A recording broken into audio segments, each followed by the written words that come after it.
All right, good evening, everyone. I'll call our city council meeting to order for March 3rd of 2020. Would you all please rise for the Pledge of Allegiance? I pledge allegiance to the flag of the United States of America and to the republic for which it stands, one nation, under God, indivisible, with liberty and justice for all. All right. Well, thank you, everyone, for joining us. Sorry, we're a couple minutes late. We had a pre-meeting and then we had an executive session, and it's wanted to make sure that we just took care of all the business here before we got started. And but now we're on to our first order of business, which is presentations, certificates of appointment. At this time, I'll turn it over to Councilmember Assefa Dawson for the Lodging Tax Advisory Committee appointments. Councilmember Assefa Dawson. Yeah, thank you, Mayor.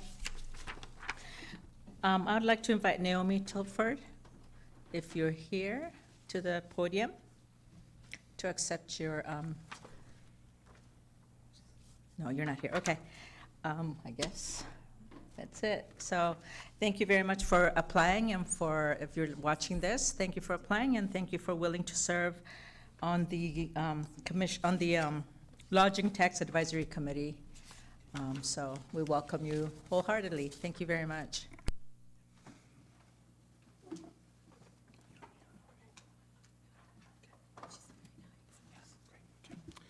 Okay, thank you.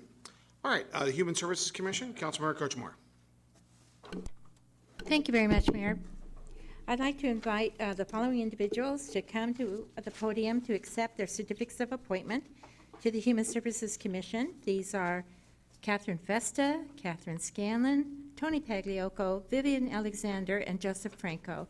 Would you please come forward to the podium if you're here to accept your certificate of appointment? Is anybody here? Oh. Just one. Oh, there we go.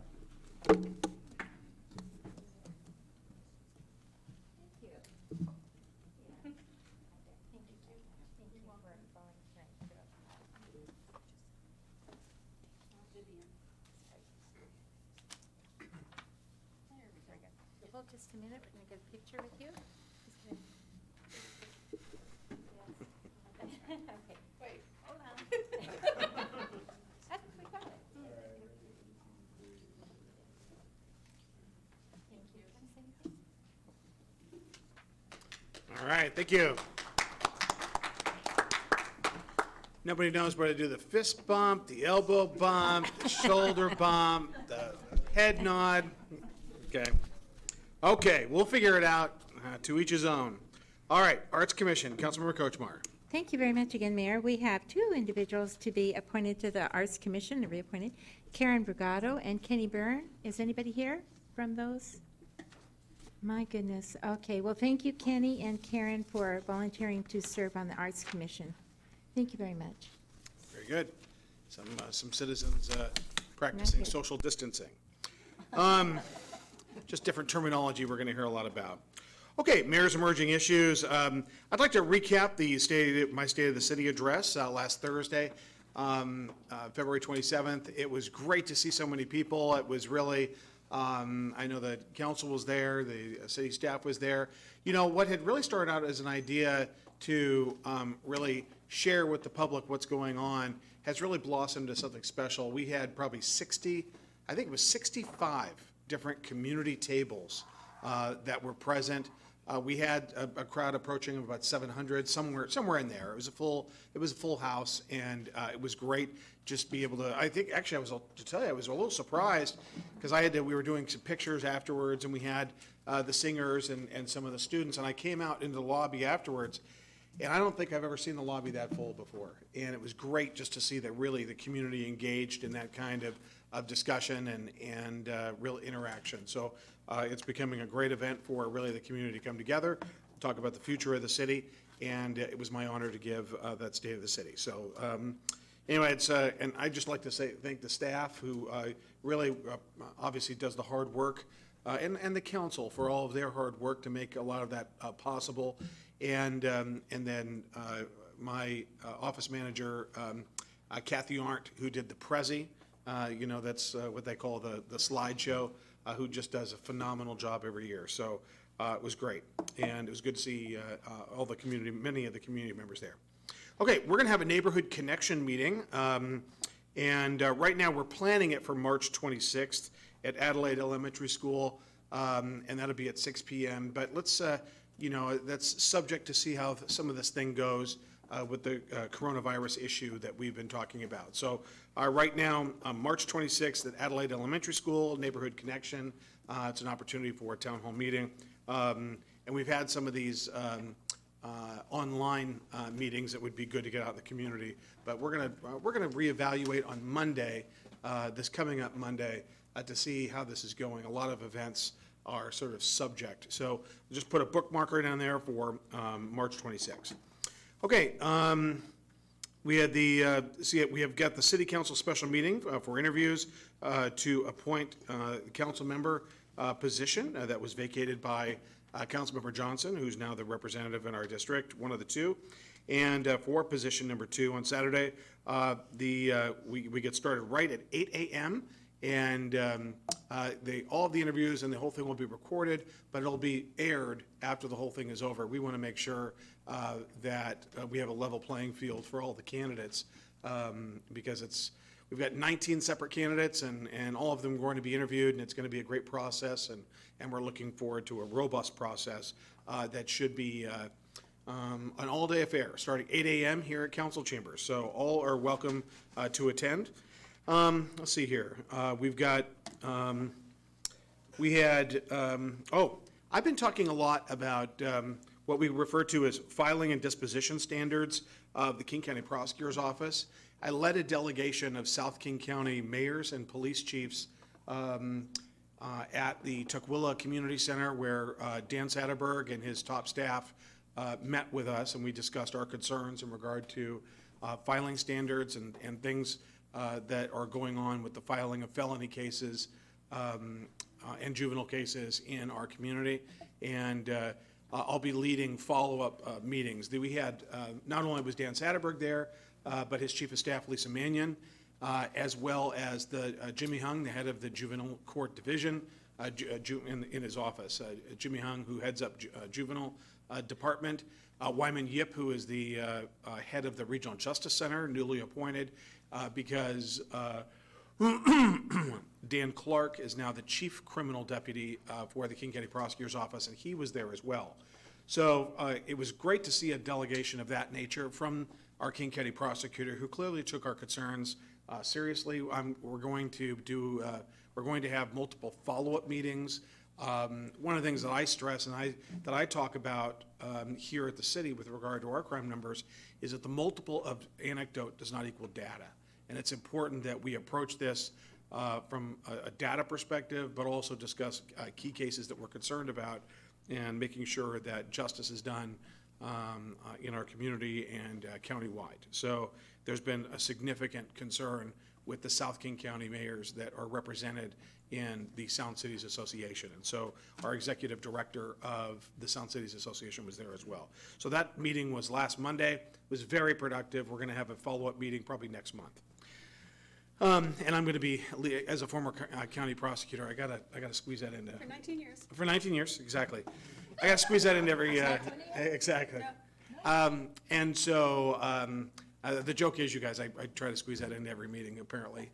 And, but I think because of that, I have a little bit of subject matter expertise, and it makes the conversation, I think, productive. And so we look forward to those continuing conversations. And I think it's important that, instead of maybe throwing a press release or letting our frustrations be known out in the public, that we sit down at a table and discuss them and work through them. And so I wanted to let you know about that ongoing work. Okay, we have a Chamber Quarterly Update meeting on March 11th.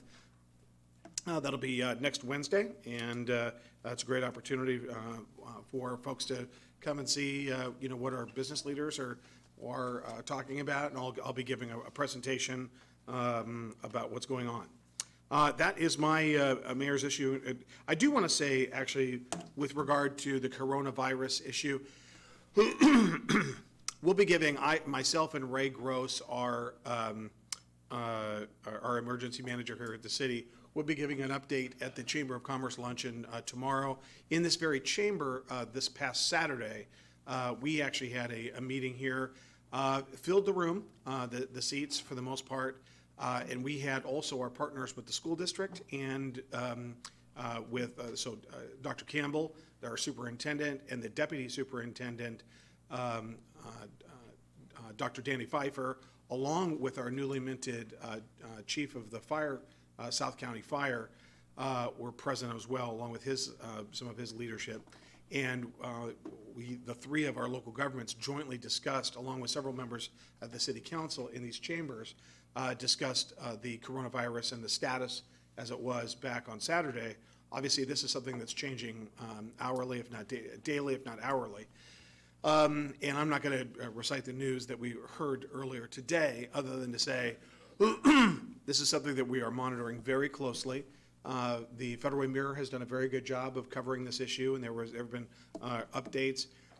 When we did just actually create a section on our webpage, so at federalway.com, you can go to the city's webpage. It's got a link to the King County dedicated webpage on COVID-19 coronavirus and everything that's happening there. It also has a copy of the video from Saturday as well, and the presentations of not only the city, but the school district and the fire department about steps that are being taken and should be taken by individuals. That is a very good one as well. So, and if you actually go to my Facebook page, we actually have that video there as well with updates. So we're doing everything we can, as being somewhat lighthearted about the fist bump and the and that kind of thing. But I think it is important that we engage in the kind of precautionary measures to make sure that if people are sick, they need to stay home from work. I sent out, and I shared it with council, but I'll share it with the folks here tonight and watching at home, that I sent an email out to all city staff yesterday advising them that if they're not feeling well, please do not come to work. And talking about social distancing and washing of the hands and precautions that need to be taken. And we're also making sure that we're getting the word out with our homeless population, and also in key locations of city facilities, whether it's City Hall, the community center, the PAC, about, again, advising people if they're not feeling well, it should probably be advisable to stay home and get better. So that's what's going on in that arena, and if you have any questions, please go to either our webpage or my Facebook page, or call us, and we'll give you all the information you need. So I'm very proud of our staff's reaction and work on this matter. And I actually, one of the last points on this issue is I was on there have been quite a number of regional conference calls that we have engaged in, and that Ray Gross, our emergency manager, who just does a phenomenal job on this. And we were on a conference call with elected leaders from all of King County this afternoon at 2 o'clock. At 10 o'clock in the morning tomorrow, I'll be on a conference call with elected leaders from around the state, of which my understanding is that the governor and his office are going to be heading up as well. And so there's a great deal of collaboration and partnership with King County Public Health, the State Department of Public Health, and now with the governor's office and elected leaders. So that's what's going on in that front. Okay, now, council committee reports. Finance, Economic Development, Regional Affairs Committee, FEDRAC. Thank you, Mr. Mayor. The committee met last week, and although we have a short agenda, but there was a lot of discussion, and the committee members approved the following items. The first item is the replacement of the poll camera. The good news about this is that there's no direct financial impact with this replacement of the poll camera, but this will result in reduced maintenance and operation costs of the surface water division and help reduce localized flooding. The second items that the committee approved to move forward for the full council for your consideration is the creation of a new position, senior construction administrator, Believe it or not, but by having this position, the city will in fact have a saving of about $530,000 within the restricted CIP account. So this saving will be put into funding future capital projects that meet the funding requirement. So this is a good news. The committee also approved the vouchers for January 2020, and also we approved the monthly financial report, the final report for December of 2019. The next meeting will be on March 24th, 2020 at 5 p.m., and it is going to be here instead of the other room. So just FYI. Thank you, Mayor. All right, thank you very much. I actually just received a communication from Ray Gross, our emergency manager, from CI Franciscan System, and it says, giving us a heads up that they're expecting several positive COVID-19 test results in the next 24 hours at St. Francis. So I just want to make sure that people are aware of that as soon as we're aware of it. So, Mayor, yes. one of the reasons that there's more positive tests coming up is that there's more of an ability to test people. Right. It's been in the community, it's been around for weeks, but the reasons that you could be tested were limited, and now there's much more ability to test. So that's why there's more positive tests coming up. Right, great, thank you very much. Okay. All right, with that, now moving on to Lodging Tax Advisory Committee, Councilmember Kopang. Me. Oh, that's right. That's right, you guys moved around, sorry. No, wrong committee. He's land use, LUTC. Sorry, wow, okay. Lodging Tax Advisory Committee, LTAC. You moved the agenda around, usually lodging taxes at the bottom. That's what happened, okay. Lodging Tax Advisory Committee. All right. All right. Thank Take you, three. Mayor. Take three. I don't have a whole lot to report, except there is going to be an National Pac-12 Championship competition at the Weyerhaeuser swimming pool. So women's is February 26th through February 29th, and the men's is March 4th through March 7th. And so I'd encourage people to go watch the competition. And our next meeting is scheduled for March 11th at 10 a.m. But I'd also like to report on a regional meeting I was at that is not about this. It's the Regional Law, Safety, and Justice Committee meeting where they discussed several law-related issues and others that impact schools or what other cities are doing. And so Kirkland talked about the enhanced safety for a thriving city, and talked about what they are doing around that. And let me see.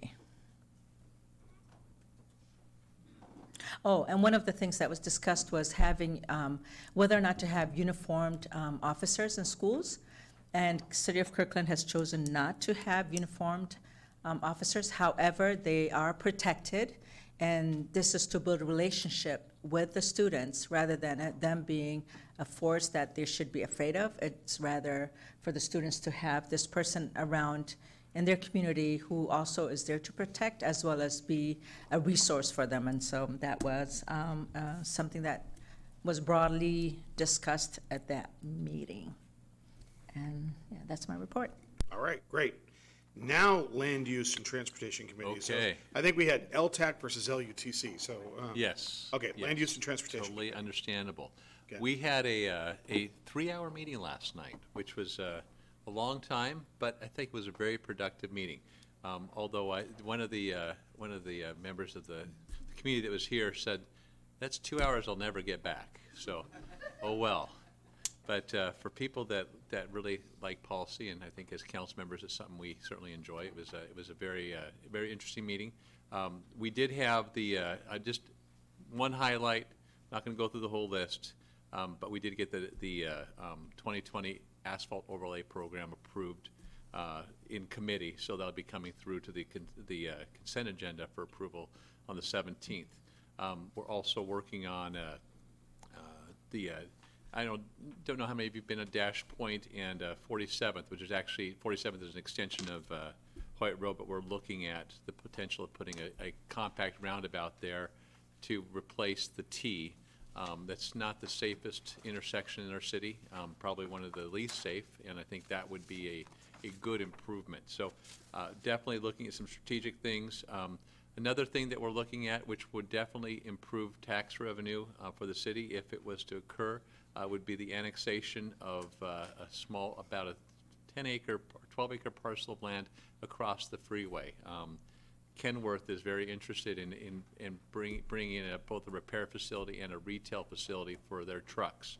And that would basically have the economic equivalent of about 4 to 5 automotive dealerships. So it's a very good development for our city and certainly would help. So that's something we're in the process. It's not been approved yet. It's moving through the process. We also did conclude our meeting by talking about panhandling in Federal Way and different ways to address it. And I wanted to thank the council for their commitment to being there to talk about that. I thought we had a very robust conversation, and definitely look forward to us continue to look at potential ways to address it. I think we can't settle on one solution.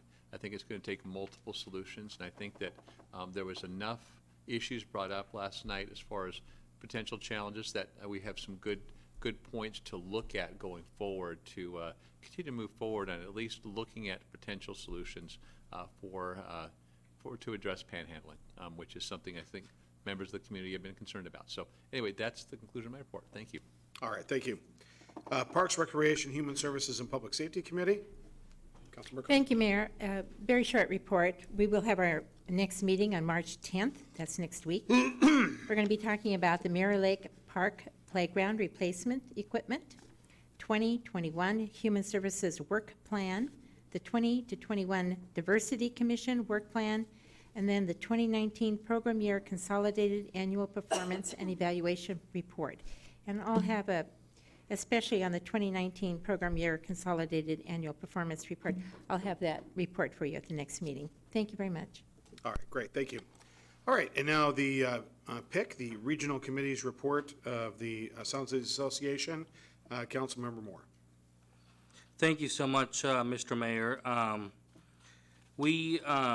next meeting will be March 11th at 7 p.m.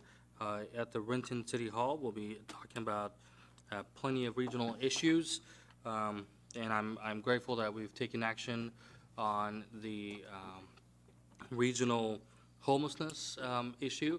So I suspect that Deanna, the executive director, is aware of that. I know she is, but I know that we were asked to come back with feedback, so I'll share that as well. Other than that, I look forward to coming and representing the city of Federal Way at the regional level. Thank you. Very good. Council President Honda. Thank you very much. I am looking forward to Saturday at 8 a.m. and 19 applicants for the open council position, because we look so empty. You know, it's like missing a member of the family. So it'll be exciting to have our new council member chosen on Saturday. The meeting is open. Everyone is welcome to attend. It will be a long day, and every applicant will be asked the same questions. So we are trying to make this as fair of a process as possible. And as the mayor said, it will be recorded, but we are not showing it live so that we can make it an even fairer process. But we're looking forward to having a new member join us. That new member, whoever you are, and if you're listening tonight, I'd like to meet with you on Sunday so that we can go over some council stuff and get you going right away, because I know you'll be excited and we'll be excited to get you working. And the only thing I can say about the coronavirus is to wash your hands. You know, you can't say that enough. With soap and water, 20 seconds, and use hand sanitizer if you can, if you have any. If you don't have any, soap and water is really the very best if it's available. And stay home if you're sick. That is so important. That will contain this as much as it could be contained. So it is scary, but it doesn't have to be as scary as the media is making it. I think I would say that. Yes. You know, good health, wash your hands, stay home if you're sick, and stay away from large crowds. That would be a good point. So thank you. All right, thank you very much. Okay, now we're on to citizen comment, what I believe, and I know my colleagues up here believe, is the most important part of the evening. So I've got one written and one live testimony. Sean Cottrill, Austin. Captrill, Austin. And then Dana Holloway is next as Mr. Austin, or Captrill Austin, is making his way here. I'll pass down the written comment from Dana Holloway. And it looks like we also now have Betty Taylor. Great, thank you. That's okay, thank you. Yes. We have one for Mr. Patrick? I don't. Sean, can you hold on just for a second? Yes, sir. I don't have it. We lost our homework, Sean. Okay. We lost Patrick's. Patrick, you're next. How weird. I know. Okay, it's okay. Go ahead and start, please. Thank you, Mayor, City Council, President, and Council. My name is Sean Austin Capville. I am a product of Federal Way through Federal Way Public High School, Federal Way Senior High School, graduate there 2003. Very advocate for a lot of students in the Federal Way school districts and in the community.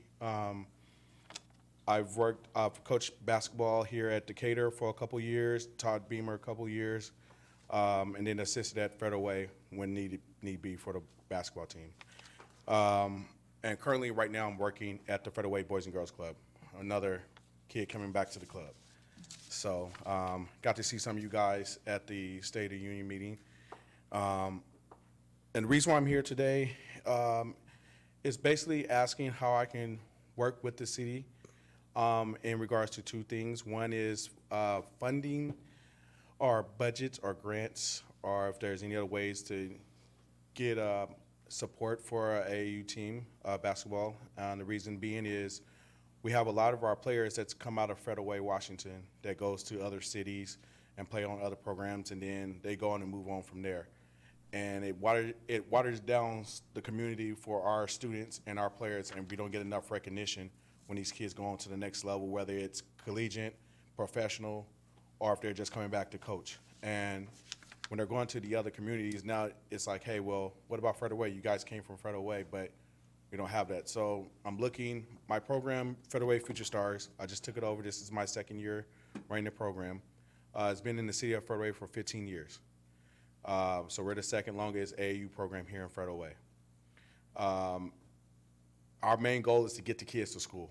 If they take care of their business in high school, we're going to get your child to school, whether it's NAIA, WI, Division II, Division III, Division I. We don't ask for any accolades. Only accolade we ask for is you go to school and you make something of yourself. But with that being said, with the rising times, with costs for air travel to visit to some of these tournaments to get in front of better coaches, not just here on the western half of the states, but the southern states, eastern coast states, the rising costs in airfare, hotel rental, van rental, transportation, food to provide for these kids. A lot of families are not able to. You got 30 seconds. Okay. A lot of families are not able to afford these. So I'm looking forward to working with the city. If you guys could lead me in the right path, or is there any grants or anything that could help out with that situation? Okay. All right, thank you. All right. Actually, I'm going to have Bill Vadino close to you right there. He'll talk with you about, we'll have you come in to my office, and we'll talk about ways to get you plugged in. Okay. Hey, thank you so much for coming Thank you. tonight. Appreciate you guys. And thanks for your work. Thank you. And council, I'll pass this around. Mr. Captrill,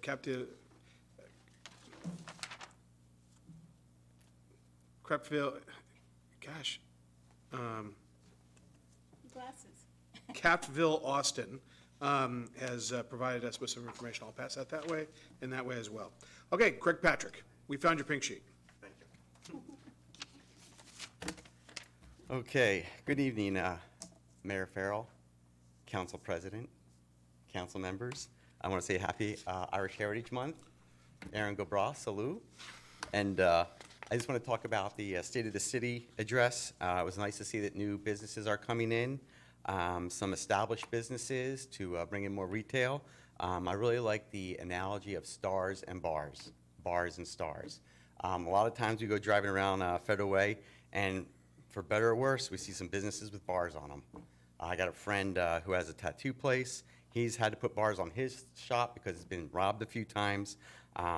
I think it's important that you're addressing the issue of the South King County Regional Justice. There seems to be a in and out policy for repeat offenders, and I'm hoping that this is resolved. Our family was directly involved as a result of a repeat offender, someone who should have been incarcerated but wasn't, and it resulted in the murder of my nephew. I also know that there's community members here that have also been assaulted by people that should have been in jail, and it just doesn't happen. For better or worse, it just doesn't happen. I understand the intent of the justice reform, but if it's not working, it's not working. And I appreciate you working on that, Mayor Farrell, I really do. We're working with the Homeless Task Force with Sherry Edwards, Eric Norton, and Judge Larson. We have a meeting tomorrow night, Wednesday, at the 320th and 10th Avenue Library. And we'd really like some community members to come out and see what's going on. I'd also like to invite some council members who tend to be kind of quiet on the issue or may have a certain perception of it that might be a little bit different than they're used to. It would be really great to see them show up at the meeting so they can see what works and what doesn't work. We'd also like to invite people who are in recovery that it's working for them, people who have gone through the steps to make it work. And also not only addiction, but also mental health, people who are suffering from anxiety and depression. These things work, and there's sometimes you can take a liberal approach, sometimes you need to take a conservative approach. And for a lot of these folks, the conservative approach works. There's a love and logic mentality where we love you and we want you to get better, but if you can't rise to the occasion, we really can't have you around now, and it's breaking our hearts. It really is. And they understand that. They understand that. And so I'd really like to invite some of the council members who have different views of this, also some people who are struggling with their addiction or their mental health, to come and talk and see what works. Share with us what was worked before and what doesn't work. Other than that, on Friday, there's a really great fish fry at St. Vincent's. It goes from 5 to 7. They got really good salads. I'd really like to invite all you down there. It's reasonable. And I just want to say thank you for all your time and effort you do for our community. Thank you very much. Very good, thank you, Craig. Okay, Mayor, Betty Taylor. Mayor? Yes. Can I ask what time? Oh, yeah, Craig, what time on Friday? No, not Friday, the Wednesday. Oh, 6 o'clock, 6 p.m. Which library, 320th? 320th and 10th Avenue. Okay. All right, Betty Taylor. Okay. My name is Betty Taylor. Good evening, council members. Good evening, citizens, audience, and those that are watching live. I like to talk about homelessness. And homelessness is on the rise in many states and in many cities. And it is my understanding that in some states, they have put a gap on rental increase. One state particularly is Oregon, another state is in California. I would like to see the same plan and concept in the state of Washington, starting with the city of Federal Way. Let's see. California lawmakers, they approved a statewide rent gap on covering millions of tenants. The biggest step yet in a surge of initiatives to address an affordable housing crunch nationwide. We need to protect tenants. And we also need to make have a bill and send it to legislation and get it passed, because the rentals are not going down. People that rent either houses or apartments, your rent increases every year, and rents go up, sometimes $100 a year, even as high as nowadays, because of certain apartment complexes, and they're doing a lot of renovations, and they're adding steel stoves, steel refrigerators, and marble countertops. You could see like the rent going from $1,300 for a one-bedroom to $1,700 for a one-bedroom. I'm asking for the city of Federal Way to put a gap on rental increases, because basically it's killing us renters. Because every year I'm faced with the same dilemma of my rent being increased every year. It's always $100 every year. So I know it's gonna get to the point where I'm paying $2,000 for a one-bedroom apartment. I plan on getting involved with Solid Ground, with the Tacoma Tenants Union, with the Tenants Union of Washington State, also with Washington Can. I'm gonna make my voice heard, because it's not just about me, but it's for the community. And I'm hoping to connect with others that can get on the train with me, so we can just close this gap. Because that's driving people into homelessness when it shouldn't be, but it is. All right, thank you, Betty. Allison Fine.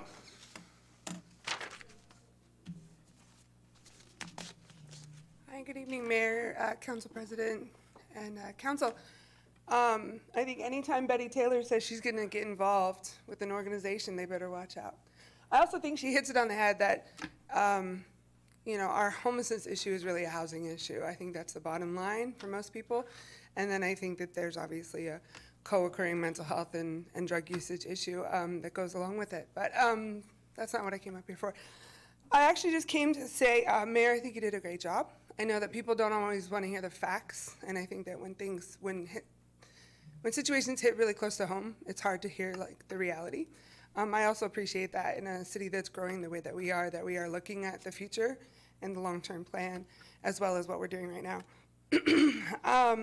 I also wanted to say that I want to make sure that the council is very mindful and that the city is monitoring what's going on in social media right now. I know that there are, in social media land, and there's various iterations of that, there are groups of people who want to dismantle homeless camps on their own as citizens, as private citizens, and I think that that's very unsafe, and it puts the city at risk, it puts those people at risk, it puts the homeless people at risk. So it's just something that I hope you guys are watching and monitoring closely.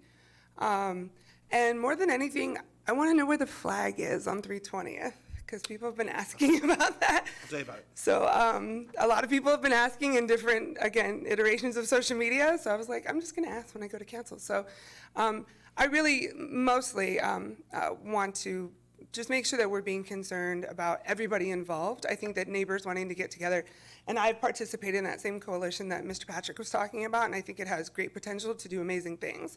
I think we just have to be mindful of how we do it for the safety of not only the members of the coalition, but also for the homeless people and the people with mental health issues, because as we all, most everyone in this room knows, that things can turn ugly very quickly.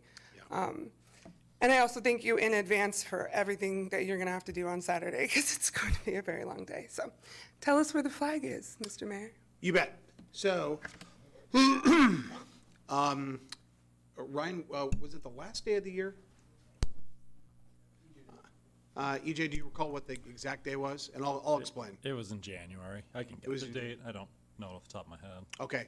In early January, we had a DUI driver driving on the wrong side of the road on 320th in the early morning hours. That driver, so just think about that, how scary that is.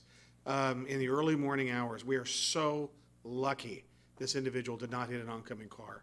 Instead, that drunk driver, actually, and we're not going to name that individual, a person who's been charged with the crime of drunk driving, and it's yet to be adjudicated, that individual is alleged to have struck with his car the flagpole going at a very high rate of speed.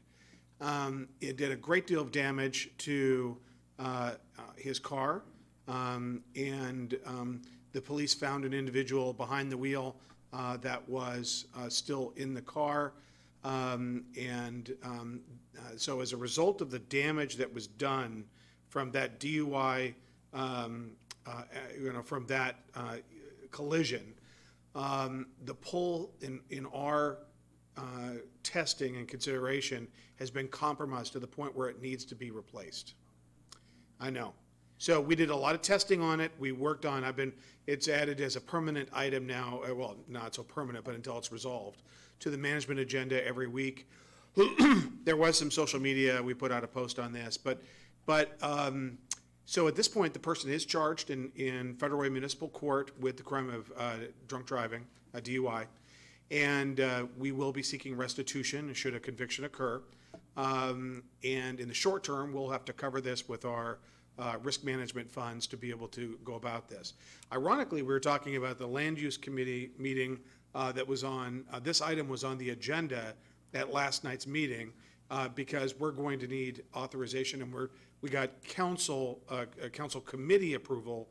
At the next council meeting, there will be, this will be an agenda item to go and obtain the pole, the new pole, and we'll have to treat this as a capital project. And so we'll have a presentation about this at the next meeting. So it's concerning. There was also damage to not only the grass, but the light fixtures and some other items. And so we are in the process of not only the criminal prosecution, which is still pending, and that individual is presumed innocent until otherwise, until adjudication. And then we are taking steps to replace the flagpole. And so we'll be seeking approval of the funds in the process to do that. So, thank you. The source of those fundings will likely be set aside money that we have for risk management. And so that's what we're working on.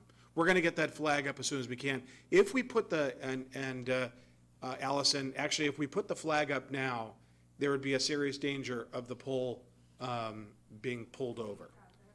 Yeah, we're not going to do that. There's actually a great deal of force from having that large of a flag with the wind, and so therefore, in all precaution, we had to make sure that we stop flying the flag. But that flag is going to wave. Now, EJ, can you tell everybody what our sort of a ballpark time frame for getting this accomplished? Yeah, so the date was January 15th. I Thank pulled you. it up while you were speaking. Yeah, so it went, like you said, it went to LUTC last night. It is on the consent agenda for the next council meeting for approval. With that approval, we have also requested permission to directly acquire the pole itself because the lead time associated with that, which is about 24 weeks. So while that is underway, because it's a 70-foot long pole, it's not something that's sitting on a warehouse shelf, unfortunately. It's custom made when you order it. And while that time period is going on, we will go out to bid to have a company come in and actually install it and restore all the work around it, following our standard, government contracting rules and regulations. The goal is to have it done, hopefully early to mid-fall, but some of that will play out when we actually bid it.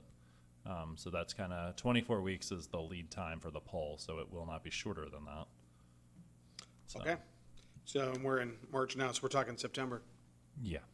at the earliest. At the earliest. I mean, realistically, I would say more like October. Okay. Thank you, Allison. Great question. Probably should have been on the mayor's emerging issues at some point prior to this because we haven't been flying that flag. So thank you very much. Okay. Is there anybody else who'd like to address the council? Oh, thank you very much. We have the written comment. This is received from Dana Holloway. It reads, "Good evening. My name is Dana Holloway, and I cannot attend tonight's city council meeting. I request the city clerk read my comments into the record. Recently, I was at the Performing Arts and Events Center, checking out the new staircase and taking in the amazing view of Mount Rainier and the city core downtown, which can also be viewed from inside the PAC building. As I enjoyed the panoramic view, I noticed the multi-story building being built next to the La Quinta Hotel, which I think is 7 stories. What I notice is the height of that building totally blocks the view of the city core in that direction. I have attended many meetings about the development of Sound Transit Light Rail Station at 23rd Avenue South and South 320th Street, and the development of the surplus Sound Transit property, which will include multi-story mixed-use buildings. My questions are, one, has staff and council considered and verified height restrictions for these multi-story buildings to prevent them from blocking the view of Mount Rainier and the city center from the PAC? Two, I suggest the city code be revised with the statement that the final height of all future buildings in the city core area cannot block the view of Mount Rainier from the PAC. Why design the PAC with those huge windows to end up only viewing the sides and tops of multi-use buildings? I would appreciate a written email reply to my questions. Thank you, Dana Holloway. Okay. Brian, can you address this, or, yeah, that'd be great, thank you. Okay, all right, having no other public comment sheets before me, we'll move on to consent agenda. These items have gone through council committee and can be passed all at once. I'll read the items and then see if council would wish to pull a separate item for separate consideration. Item A, the minutes for the February 18th, 2020 regular and special meetings and February 1st, 2020 council retreat summary. Item B, vouchers for January 2020. Item C, monthly financial report, final, December 2019. Item D, replacement of a pool camera, surface water maintenance, SWIM. Item E, creation of a new position, senior construction administrator. Council, is there an item that you would want pulled for separate consideration? Okay, hearing no such motion, Council President Honda. I move approval of items A through E on the consent agenda. Second. All right, there's been a motion, a second. Is there any discussion? All those in favor? Aye. Opposed? All right, passes unanimously. Thank you. All right, council business, diversity commission appointments, motion, Councilmember Coachmore. Thank you, Mayor. I move to make the following appointments to the Diversity Commission. Shakeen Justice to fill a voting position expiring May 31st, 2022. Stephanie Surprise to fill a voting position expiring May 31st, 2020. Brandon Brown to fill a voting position expiring May 31st of 2020. And Judo Garcia Lata to fill an alternate position expiring May 31st of 2020. All right, is there a second? Second. It's been a motion, a second. Is there any discussion? All those in favor? Aye. Opposed? All right, passes unanimously. Congratulations. All right, item B, contract approval for one second, I got to do my glasses. Contract approval for eCityGov Alliance mybuildingpermit.com. Councilmember Tran? Or actually, Thomas? There might be a staff report All right, prior to that. all right. It's not on the agenda, but you can go ahead. All right. All right, so good evening, Mayor, Council President, and Council members. I'm Thomas Fickner, the IT Manager for the City of Federal Way. Before you is the contract approval for eCityGov Alliance, or mybuildingpermit.com. So the question that you may have is, what exactly is this eCityGov Alliance, and why are we going to join this thing? Founded in 1998, it's by a collaboration of building officials from Bellevue, Issaquah, Kirkland, Mercer Island, and Redmond, had a grand idea that they might want to streamline things because processes around building permits somewhat similar in different jurisdictions, but yet everybody has a different process. So they figured they'd figure out a way to streamline it. And then they could also get together to share information, standardize, and pool resources. So their tagline is, governments working together to accomplish similar needs. They created a product. Their vision as part of this is the mybuildingpermit.com online portal. And it is, at its time, when it was incepted and created, was a nation's first. So it was the first multi-jurisdictional portal. And it is currently fully supported by the Master Builders Association of King and Snohomish counties, which last year, all of council and the mayor received a letter from Master Builders Association indicating their support for from a 3 to 5% automation fee increase for this, and how this does save them a huge amount of time. And as you can see below, by all the city logos, there are 13 of them that are members of this and subscribe to the mybuildingpermit.com portal. So why are we going to convert from our lovely portal that we have. Because it is largely untouched since 2007 when we created it and put it online. And the reason for that is reducing in staff and the ability to pay outside contractors to come in and actually make some changes to it. And if you can remember back to 2007, around the time the iPhone was created, the internet and websites looked a little different. And I'm going to show you, because sometimes pictures are worth 1,000 words here, why. And one of the bigger problems is it has a limited amount of permit types that we can do. And as I indicate here on the slide, residential plumbing is the only thing we can do for that on the plumbing side. Commercial and residential mechanical, and commercial and residential electrical under, as long as it's less than 1,000 amps. So, and it does not facilitate electronic plan review. And if you remember back, Brian Davis and his team went together with a lean process for his building permit. And part of that was electronic plan review, a component of that. And we have deployed some software called Bluebeam that will allow our staff to electronically review and process plans.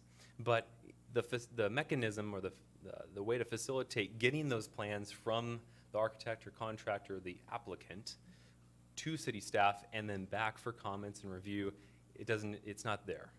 This will help facilitate that. It's in use right now. It's a much better process than what we have now. And not to mention enhanced security compliance due to online credit card processing. So when you're a contractor and you go to apply for an electrical permit, you enter your credit card into our portal. Let's just say that this will be compliant 100% with PCI, the My Building permit, and I'll leave it at that. So again, picture's worth 1,000 words. That is our current portal screenshot taken today. And I don't usually like to do interactive presentations, but I'm going to try. And the reason for this is bringing it up on the internet through a web browser. And if I look at resizing, this is a common way to determine whether or not a website is what we call mobile responsive, to be able to resize and reshape itself for a iPad or a phone, because those screens are smaller.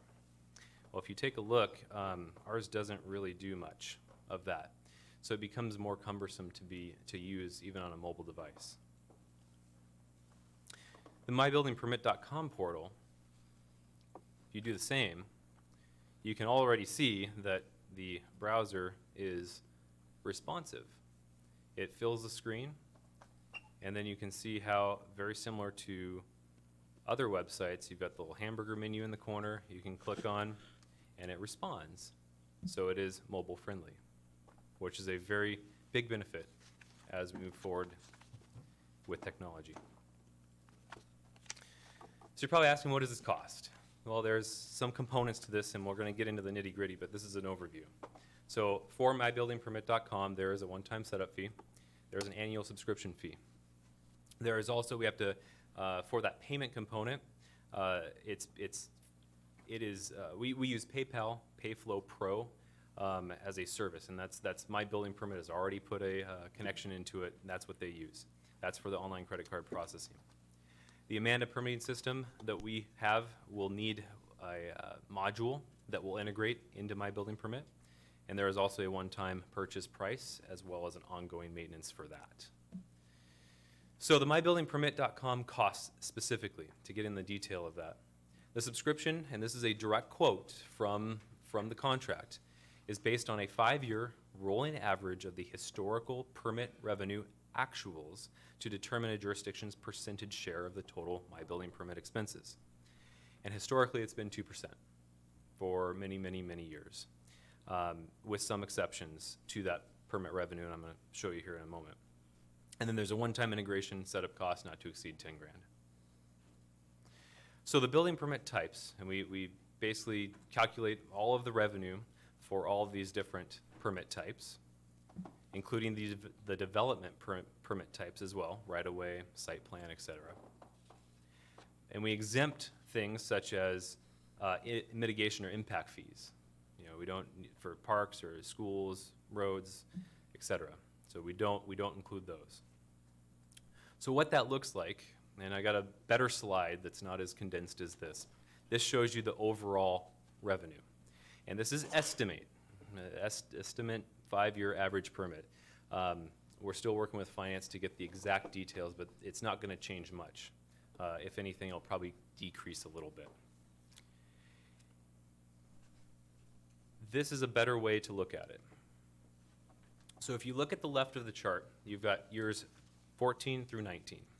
And based on our mechanism of pulling all that out, you've got the total permit revenue that we took in every single year. If you look at the next column over with the 2014 to 2018 average, that 5-year average is just over 3 million. If you look at the 2015 to 19 average, the lightly shaded green, we're at 3.6, okay? Because of our almost double permit revenue for last year, as you can see. So how that impacts the fee is below. So if we were a member of the My Building Permit and we were doing the 14 to 18 average, our fee for last year would have been $60,000 roughly, just over 60,000. And this year, moving into it, would be 73,000. And that's taking into account that we almost doubled our revenue.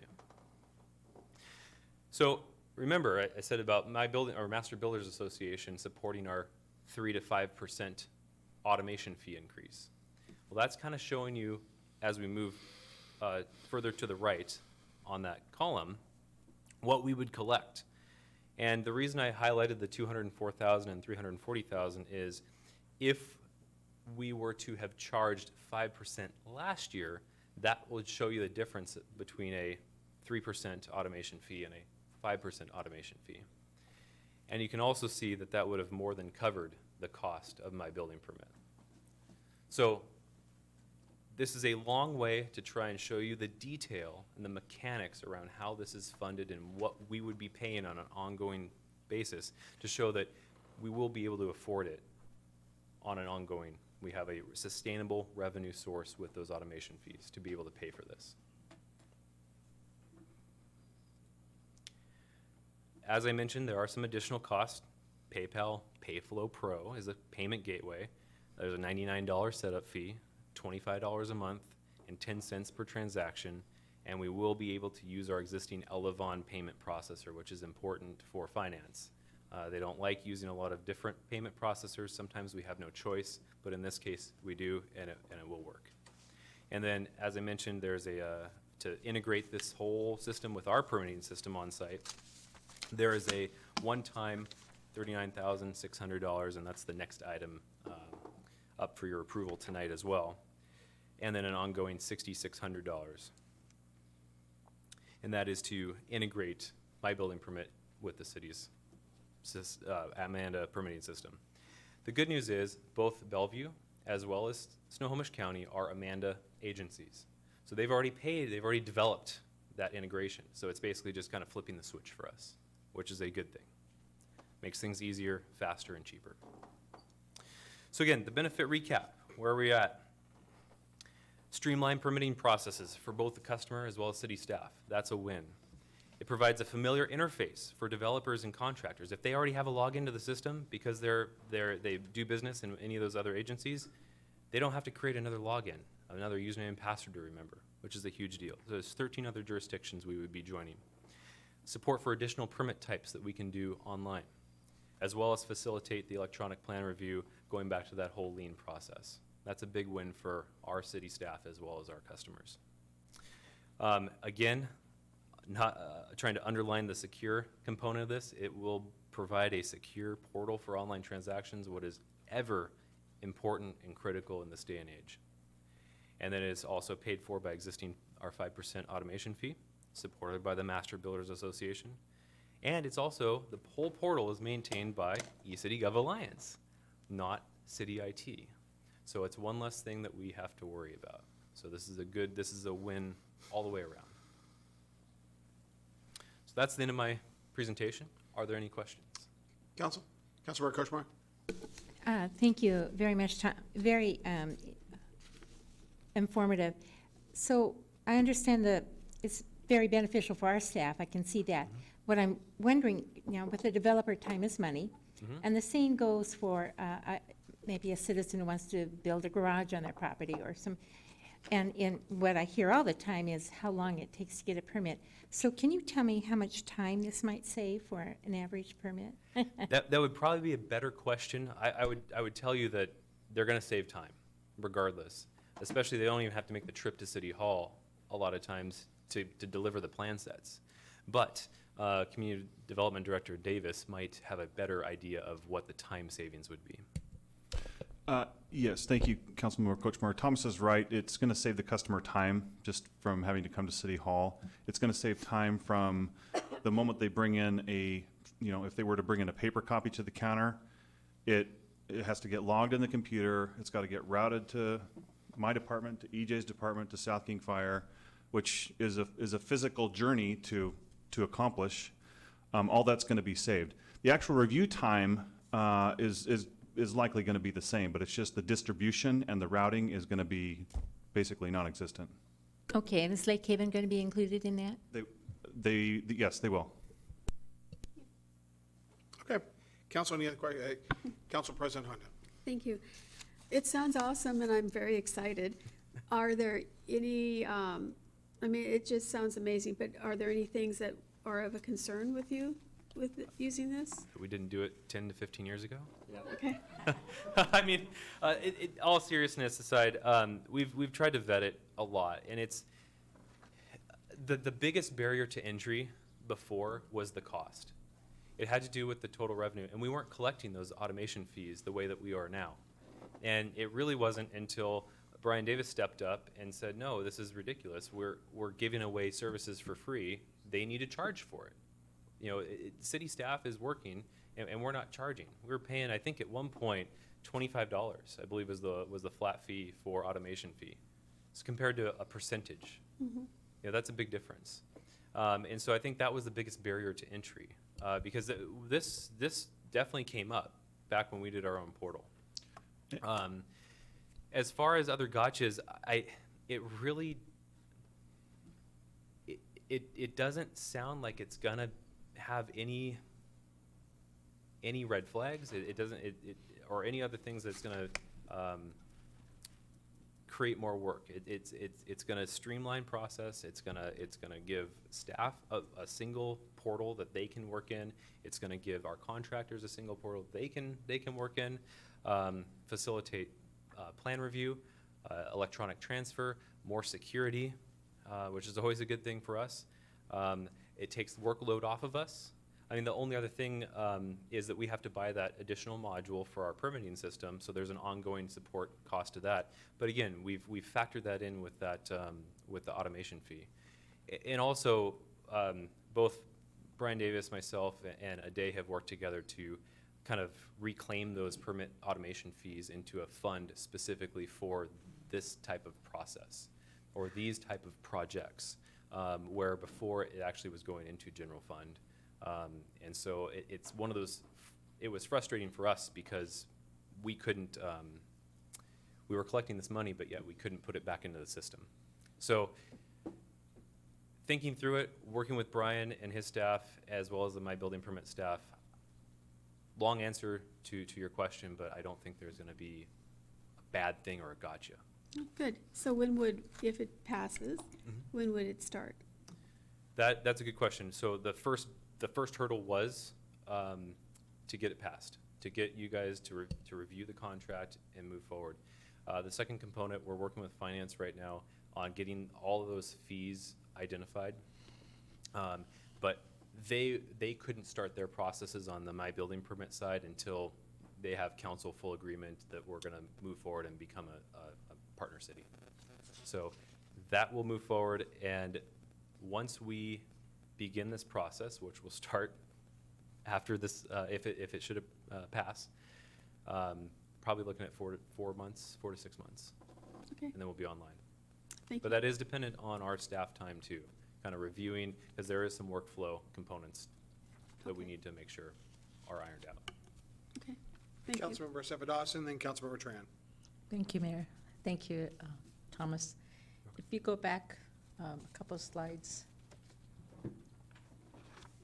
there. Can you explain to me the 2014 to 2018 average versus the 2015, 2019? Yeah. The blue and green, I'm a little So, confused. The way my building permit is calculated, their fees is an average, a rolling 5-year average. So I probably am shooting myself in the foot by bringing this analogy up, but think about SCORE. Remember how they averaged the year prior? You know, and then our fee would be based, our next year's fee would be based on how many people, our average daily population. It's a similar concept, but it's over 5 years. So, and the reason they do that is because some years you're going to get more development than the other years. And so purely developing it or basing a fee, a next year's fee of the system based on the prior year isn't really fair. And so they spread it out among 5 years so it can take those ebbs and flows, or those peaks and valleys as they put it. And then, so basically what I'm showing you, it's 5 years from, so it's 19, 18, 17, 16, 15, okay? But the reason I put 14 in there is just to show you the difference in cost, just for historical sake. So should we have been a member last year, we would have calculated that year's payment, we would have calculated 2014 through 2018, average that out, and take 2%. So 2% of the $3.38 million, which would come out to about $60,000, $60,775. And then this year's payment, if we were a member, would be 2014 would drop off. That's why it's not included. That's why these two boxes there. It's moved down because it's not including 2014 anymore. But it is including 2019, where we had a banner year in development here in the city of Federal Way. And so that's shown by $6.8 million worth of, permit revenue fees. So that would have increased our fee, which it did, to $73,361. So depending on what happens this year, 2015 will drop off. So it'll be 2016 through 2020 for 21's payment. And that would be at the 5% then, the next cycle. Okay, so my fault for trying to kind of convey a couple of different things in this. The 3% to 5% is how much automation money we were collecting. We were collecting 3%. Starting this year, in January 1, 2020, we bumped that up to 5%. So it just goes to show you, if we had done that last year, that's the delta between 3% and 5%. Thank you. Okay, Councilmember Tran. Thank you, Mayor. Thank you, Thomas. I'm very happy to see that we are doing more and moving toward the automation. So really appreciate your effort on this one. But I also want to recognize Brian and his team for follow through with the lean exercise that you and your staff did. And this is a really good process. So I just want to recognize that. Thank you. Great. Okay, any other comments, questions? Thank you, Thomas. Great job. Thank you. And great work. Thank you. Okay, Councilmember Tran, do you have a motion? Yes.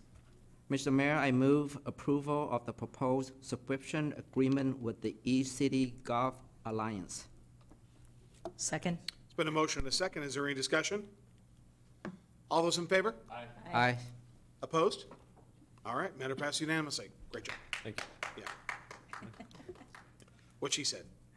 Okay, item C, purchase of web services module for Amanda. And do you have? Well, I'm just going to refer back to this additional cost slide. That is that component that integrates my building permit with Amanda, which is our permitting system. It's a 1 year, or the year one cost. So this year it will be $39,600. That's inclusive of 10% sales tax. And then it's an ongoing cost of $6,600, also inclusive of sales tax, but that is subject to a 3 to 5%, which most of our vendors do increase that every year. Okay, great. Councilmember Tran, do you have a motion? Mr. Mayor, I move approval of the purchase of the web services module for Amanda from Calaterra US Inc. for a total not to exceed $39,600. Second. It's been a motion and a second. Is there any discussion? Councilmember Assefa Dawson? Oh, just getting ready to vote? Okay, council, is there any discussion or questions, comments? Okay, all those in favor? Aye. Opposed? Passes unanimously. Thank you. Thank you. Okay, now we're on to ordinances in second reading. Item A, Council Bill 775. With the council clerk, with the city clerk, please read the ordinance title. Council Bill 775 related to granting Seattle SMSA Limited Partnership DBA Verizon Wireless Franchise Agreement. An ordinance of the City of Federal Way, Washington, granting Seattle SMSA Limited Partnership DBA Verizon Wireless, its affiliates, successors, and assigns a non-exclusive franchise to occupy the rights-of-way of the City of Federal Way, Washington, within the specified franchise area for the purposes of constructing, maintaining, operating, replacing, and repairing a telecommunications network consisting of small wireless facilities in, across, over, along, under, through, and below the City of Federal Way. All right. Councilmember Kopeng. I move to approve the proposed ordinance. Second. It's been a motion and a second. Is there any discussion? All those in favor? Aye. Aye. Opposed? All right, matter passes unanimously. Item B, Council Bill 776. Would the city clerk please read the ordinance title? Council Bill 776, ordinance revising Federal Way Revised Code 6.35.030, pedestrian interference, an ordinance of the City of Federal Way, Washington, relating to pedestrians interfering with traffic, amending Federal Way Revised Code 6.35.030. All right, Councilmember Kopeng. I move approval of the proposed ordinance. Second. All right, there's been a motion and a second. Is there any discussion? All those in favor? Aye. Aye. Opposed? All right, matter passes unanimously. We're on to council reports. Councilmember Assefa Dawson. I have nothing to report. Thank you. All right, Councilor Tran. Thank you, Mr. Mayor. I just want to say that on behalf of DSHS staff here at the local office, I want to thank you for your invitation for us to participate at the State of the City address. We had a couple of volunteers, and staff told me that they really enjoyed the event. They talked to quite a lot of people. They stopped by our desk, and we give out information regarding our services.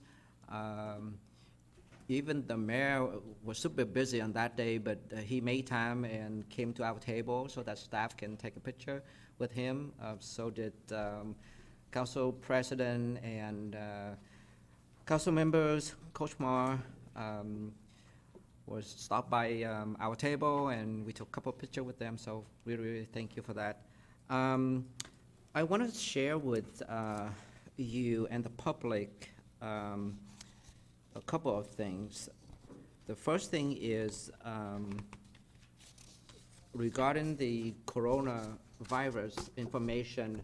Now we have 9 different languages, including English, of course.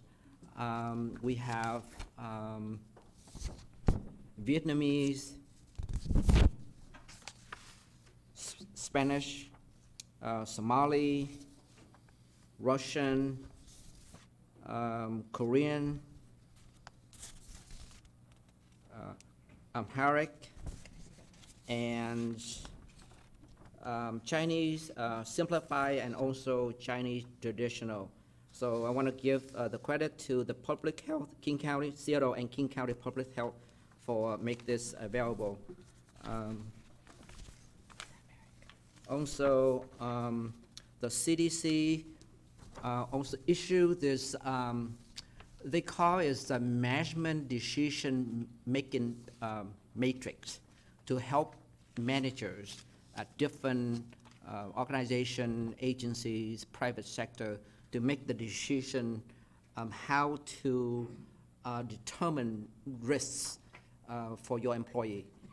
It's go from low risk up to medium and high risk. So there's a decision box over here. I know it's very difficult to see online, but I'm gonna leave it here at the City Hall.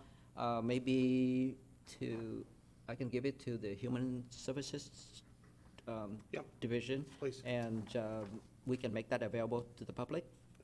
So with that, I'm done with my report. Great, thank you very sir. much. Councilmember Kopeng. Councilmember Tran, thank you for all that.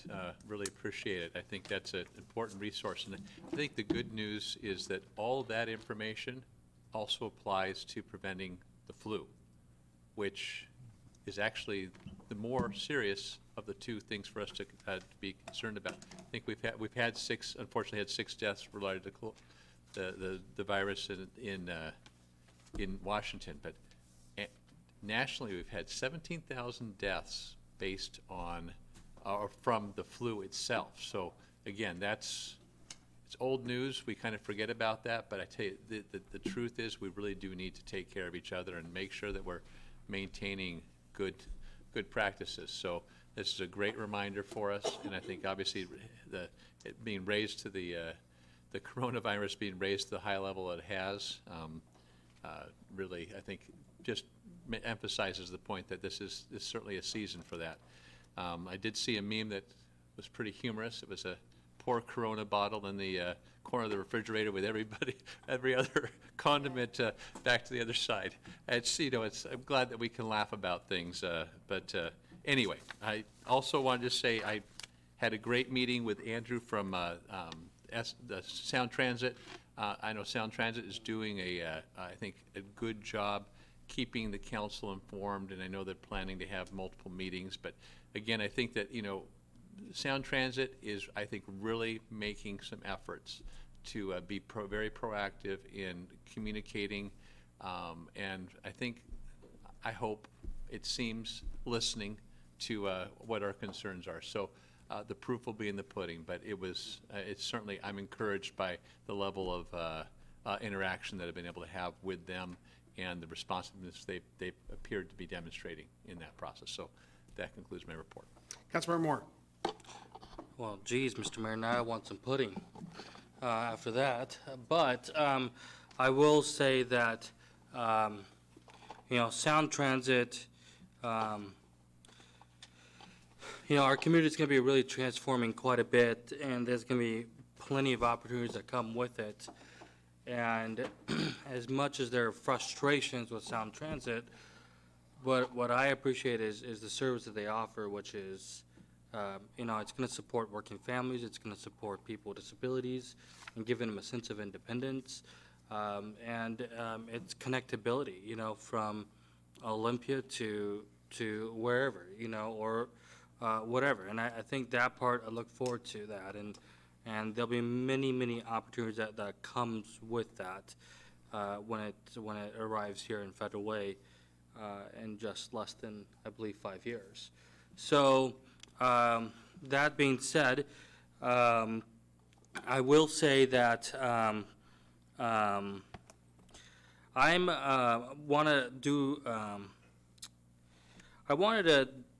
do a little shout out to the Land Use and Transportation Committee. We had a good, hearty meeting last night, and I'm grateful for the council members that attended. I'm grateful for in-depth conversations that take place. Again, as I stated last night, I respect the difference of opinion, but I'm looking forward to a solution on big issues. I think that is really important, and I think that's why people brought us and elected us to do our jobs. And so I look forward to trying to find some solutions to get to that outcome. Moving forward, Mr. Mayor, we seem to be really pushing for a lot of technology at City Hall, which I think is to put in a simple context, insanely important, especially nowadays. And what I'm really impressed is that there's been a push lately on dashboards. And so of one that we voted on earlier, I applaud Thomas's research and efforts and really and our community development director to find the proposed funding for it to fund this. So that's fantastic, and I like that. And like my colleague, Councilmember Juan Tran said, and I think we're the two biggest fans on the council with this, which is, This really addresses efficiencies, this addresses streamlining, and this honestly addresses a lot of issues within the business community. And so I really do hope we're communicating with the Chamber of Commerce on the changes that enhances business opportunities here in Federal Way on so many fronts. But of course, it's not just about businesses, it's about home fronts, like my colleague to my left, who's not Deanie Duclos, but is Councilmember Kochmar, stated. So this is fantastic. So now one step further that we can take is this is the year, this is the next couple of months for us to take action on empowering the people to understand their budget. And as we begin this new budget process, I've talked about this since day one, get a financial dashboard in place, whatever it may be. I think it'd be great to give the power to the people's hands to understand their money. We've all talked about one way or another, or if not here, we've heard politicians saying, we're going to do what we can to make the budget easier for the public to read. Well, let's start doing that. Let's start doing that now. So I think, as I said in your office a couple days ago, Mr. Mayor, the time is now for that. Also, in light of that, I also wanted to say thank you to the expedient and efficient communication from your office on COVID-19. I think that is really, really critical, especially I know that you and I were talking back and forth on Sunday, if I'm not mistaken. I don't remember what day it was. But I just appreciate all the communication that we're doing, because I think that's how information is power. And it's what keeps everybody confident that we've got everything under control. And I think that's really important. I think we owe that to the public. So thank you for that. And last but not least, the State of the City address, I thought you did a really good job. And again, I appreciate the technology push that's coming here in Federal Way. And I think there's so much we can do, from videos, and that's where we can educate the public on the great things that are happening in your departments. And the more the public knows, the better. So with that, I'll end my report. Thank you. Great, thank you. Councilmember Kochmar. Thank you very much, Mayor. So a number of the council staff and Mayor, Council President and I attended the Suburban Cities Networking Dinner, which is always a good way to meet with other council members in King County and discuss issues of mutual concern. With the, Allison Fine testified about the, on the comment period, public comment about social media. And those who came to the land use meeting last night to talk about the area at 1st and 312th, Brian Davis had a good response to that. So if anybody would like to talk with Public Works Director Brian Davis about 1st and 312th, that property, what to do about it, that would be a good thing. We can't have people living in tents in the woods. We need to find places for them that are more permanent housing. And so the area of 1st and 312th is a concern to the neighbors. And so hope we can get that issue resolved in some manner. And very happy to have the Patricks and others involved in the homeless coalition that's meeting regarding homelessness in general, but I think they're trying to narrow down their focus, and I gave them, both Council President Hunt and I gave them some information on teen homelessness, and that would be a good focus to narrow down, because we have nothing for teenagers in our community, nowhere for them to go, and it would be a good way to catch them early before they get into permanent addiction areas or homelessness or whatever is affecting them. And so I'm hoping that that will, Fusion developed in the 70s from a group of women sitting around a table. Our multi-service center, the food bank, developed in the 70s from a group of people also meeting to create a food bank for the people at Boeing who didn't have a job anymore in 1972.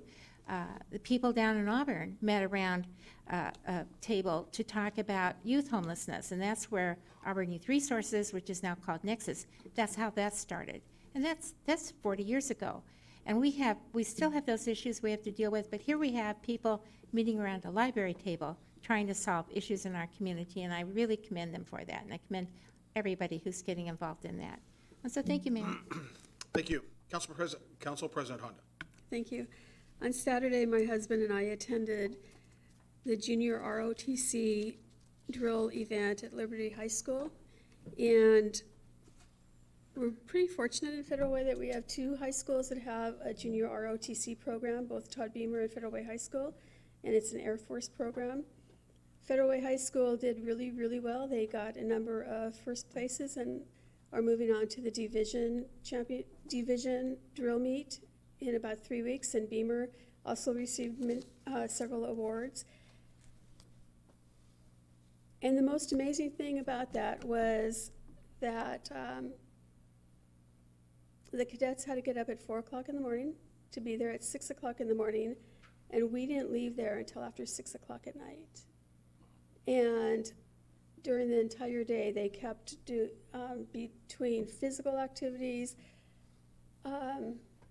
they do an academic exercise, they do a number of exercises, and it's just ongoing. And we have so many students, kids in our community that do really, really good things, and we don't often hear about them. So I want to shout out to the kids who spent their Saturday. There's about 90 of them from Federal Way up at Liberty High School and doing an awesome job of representing Federal Way. Fusion had a meeting on the 20th talking about their new family shelter that they're remodeling. They are planning on having updates every month, and they will advertise those. So if you're interested in what's going on, look for their monthly updates. At the Fusion meeting, we got a phone call that we became grandparents for the 6th time. So we were 6th time, yeah. Little Eli was born after less than 2 hours of labor, and that ended the meeting because as I hold up my phone and I said, "Bruce, he's here," everyone went, "Okay, meeting's over." So he's doing well. I want to talk a little bit about Facebook and commenting, council members commenting on Facebook. I do read the Facebook, the neighborhood pages, as many as I can find. I like to know what people are talking about, but I don't often comment. And there's a reason that council members don't comment.